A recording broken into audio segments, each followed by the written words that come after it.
We're starting to see the biggest correction we've seen in years. Today we're going to go over the stats and numbers for June, and I'm going to break everything down so you can stay updated on the market here in London, Ontario. It's all going to start right after this.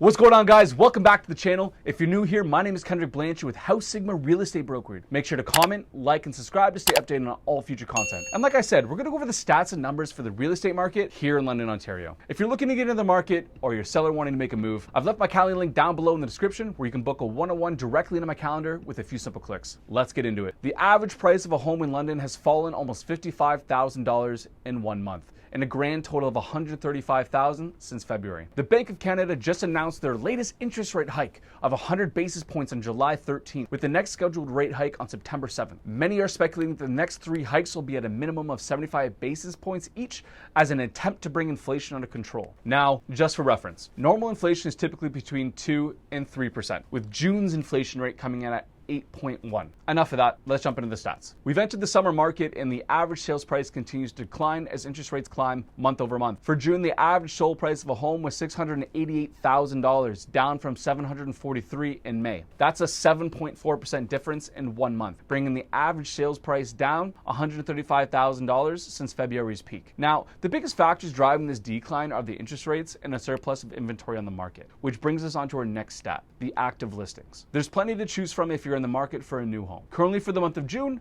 the active listings came in at 1,240 versus May at 1,025. And there's a ton of awesome deals out there right now, with some sellers even offering to pay some of your closing costs to get the deal done. Now, when we look at months of inventory, and if you don't know what that is, it just means if no more houses are put on the market starting today. It's how long the current active listings would last if homes keep selling at the rate they've been going. We've seen a significant increase here with June coming in at 2.5, which means that we have 2.5 months of inventory, which will likely only continue to grow. Next up, we've got the sales to list price ratio, and this also fell in June.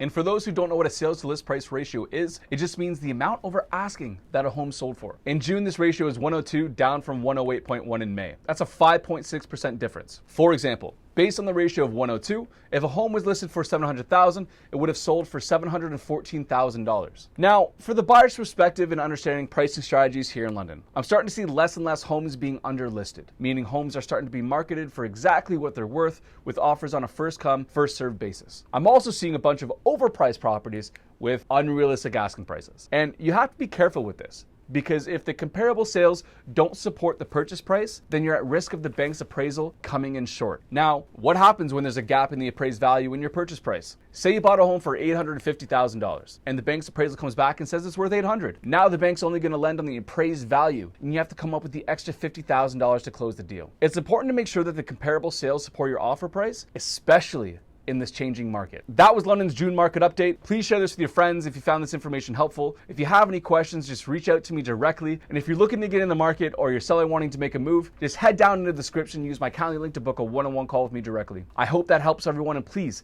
make sure to comment, like, and subscribe, and I'll see you on the next video.